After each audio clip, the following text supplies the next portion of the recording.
नमस्कार दर्शकबिन, सदा झैं आज युएईमा भिजिट भिसामा काम गर्दै हुनुहुन्छ वा युएईमा भिजिट भिसामा जाने सोच गर्नुभएको छ भने अवश्य पनि अब यसमा बडा गम्भीर कुरो आएको छ।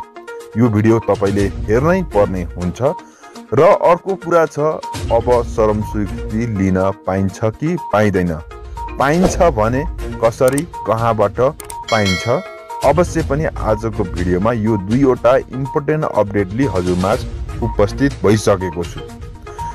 यो भिडियो स्वदेश या विदेशबाट हेर्दै हुनुहुन्छ भने मेरो नेपाल युट्युब च्यानलमा स्वागत पनि गर्न चाहन्छु।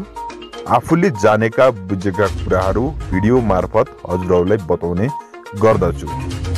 नयाँ आउनुभएको छ र अझै पनि हाम्रो च्यानलसँग जोडिनु भएको छैन भने सब्स्क्राइब र साथमा रहेको घन्टीलाई दबाई हामीसँगै जोडिनु होला।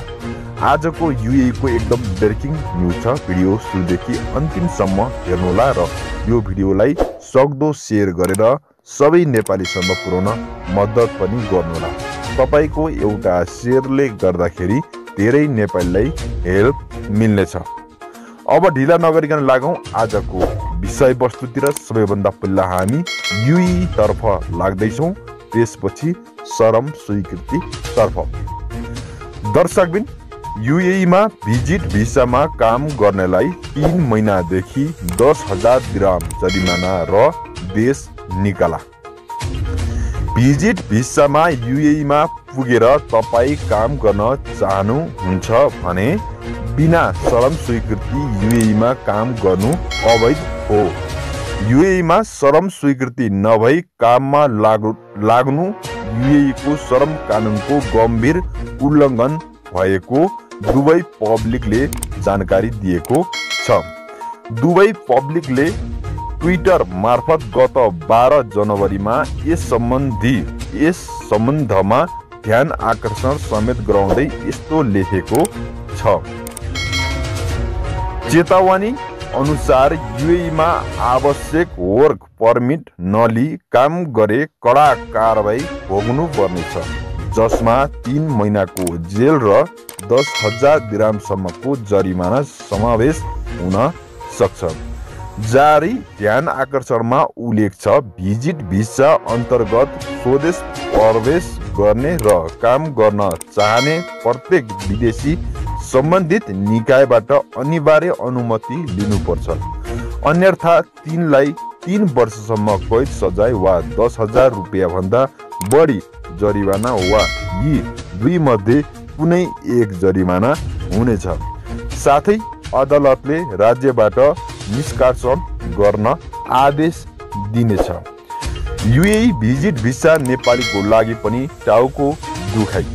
नेपालबाट विभिन्न प्रलोभन देखाउँदै वैदेशिक रोजगारीको नाममा ठगी गर्ने गिरोहले युएईमा भिजिट भिसामा पठाउने गरेका छन्।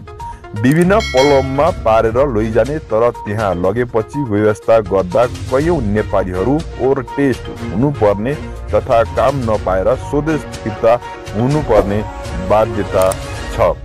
भिजिट भिसामा जाने कयौं युवाहरूलाई चर्को असुली गरेर लैजानेहरूको जालो काठमाडौँदेखि युएईसम्मै फैलिएका छन्। केही मेन पावरले समेत भिजिट भिसाको धन्दा चलाउँदै आएका छन्। वैदेशिक रोजगारीमा जान इच्छुक व्यक्तिबाट कुस्त कमाउन पल्केका दलाल र गिरोहले भिजिट भिसाबाट राम्रो र छिटो काम पाइने प्रलोभनमा पारी करोडौं रकम असुली गरेका छन्। भिजिट भिसामा जाँदा विमानस्थल अध्यागमनका कर्मचारीलाई समेत धन्दावालाहरूले सेटिङमा राखेर काम गर्दै आएका छन्। भिजिटमा जानेहरूलाई त्यहाँका एजेन्टहरूले विभिन्न धम्की समेत दिएर काम नपाउँदासम्म गुपचुप बस्न सल्लाह दिने गर्छन्।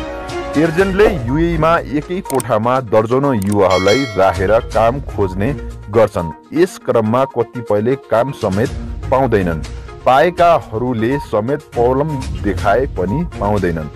भिजिटमा पुगेका कतिपय युवाहरूलाई एजेन्टले उल्टै धम्की दिने र कुटपिट गर्ने गरेको समेत गुनासो आउने गरेका छन्।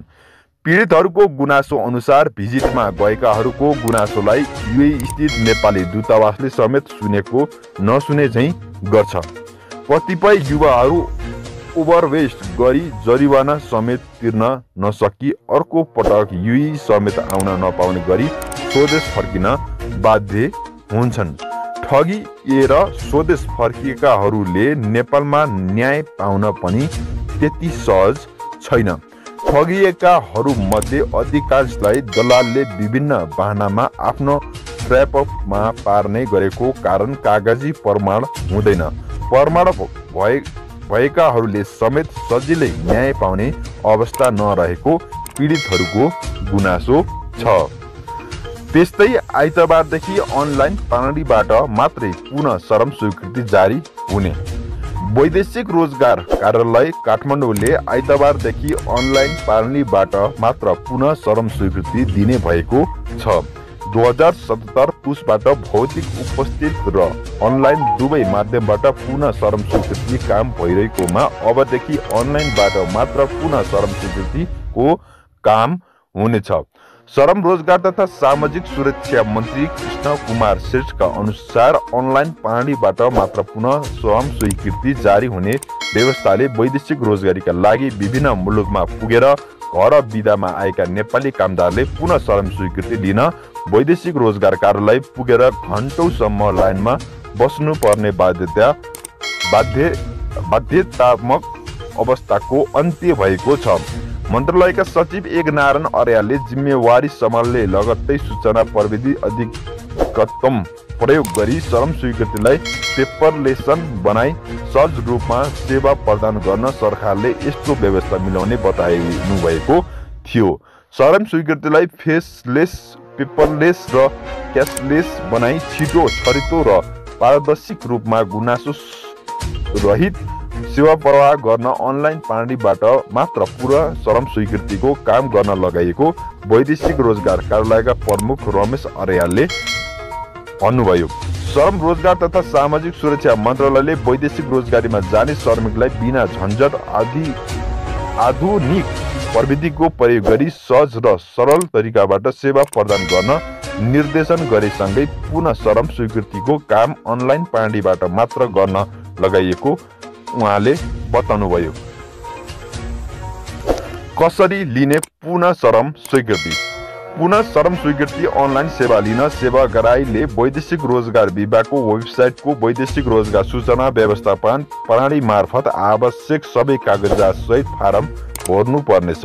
यसका लागि सुरुमा विभागको वेबसाइट www.doafe.gov.np मा गई अनलाइन श्रम स्वीकृतिमा क्लिक गर्नुपर्ने हुन्छ अथवा सिधै FIIF.EFODOF.gov.np मा गएर पनि खोल्न सकिनेछ। श्रम स्वीकृतिको कागजात जाँच गर्दा कुनै कारणले आवेदन अस्वीकृत भएमा सोको कारण सहितको सूचना आवेदनको मोबाइल नम्बर र आवेदन गर्दाको युजर अकाउन्टमा जाने हुँदा आफ्नो व्यक्तिगत मोबाइल नम्बर र इमेल ठेगाना अनिवार्य रूपमा भर्नुपर्ने हुन्छ। युजर नेम र पासवर्ड प्रयोग गरी अर्को पटक श्रम स्वीकृति लिन, श्रम स्वीकृतिको अवस्था थाहा पाउन, विवरण हेर्न र उजुरी वा गुनासो गर्न सकिने भएकाले आवेदन गर्दाको युजर नेम र पासवर्ड सुरक्षित राख्नुपर्ने हुन्छ। अनलाइनमा कागजात जाँच गर्न समय लाग्ने भएकाले कम्तीमा 3 दिन अगाडि अनलाइन फारम भर्ने र श्रम स्वीकृति लिइसकेपछि मात्र हवाई टिकटको प्रबन्धन गर्न कार्यालयले आग्रह गरेको छ। उडान हुने मितिसम्म श्रम स्वीकृतिको म्याद 90 दिनभन्दा बढी हुनुपर्ने भएकाले सो बमोजिम भए नभएको यकिन गर्न पनि कार्यालयले भनेको छ।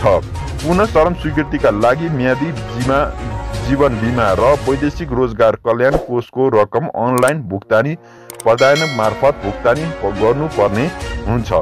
पुनः श्रम स्वीकृतिको लागि पासपोर्ट साइजको फोटोको स्क्यान कपी, राहदानी स्क्यान कपी, सम्बन्धित देशबाट आएको भिसाको स्क्यान कपी, पुरानो श्रम स्वीकृतिको स्क्यान कपी र पुरानो भिसा भए सोको स्क्यान कपी आवश्यक पर्छ।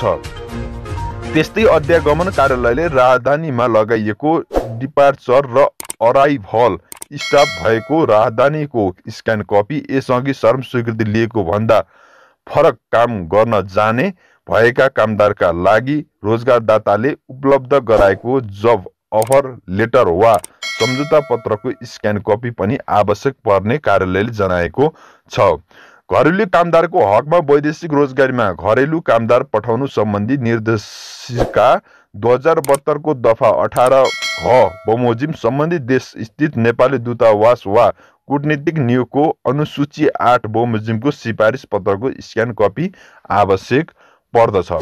कार्यालयले संस्थागत श्रम स्वीकृति, पुनः श्रम स्वीकृति र व्यक्तिगत श्रम स्वीकृति दिने गरेको छ। संस्थागत श्रम स्वीकृतिका लागि सेवाग्राही कार्यालय आइरहनु पर्दैन, सम्बन्धित म्यानपावर व्यवसायी मात्र आउने गर्छन्।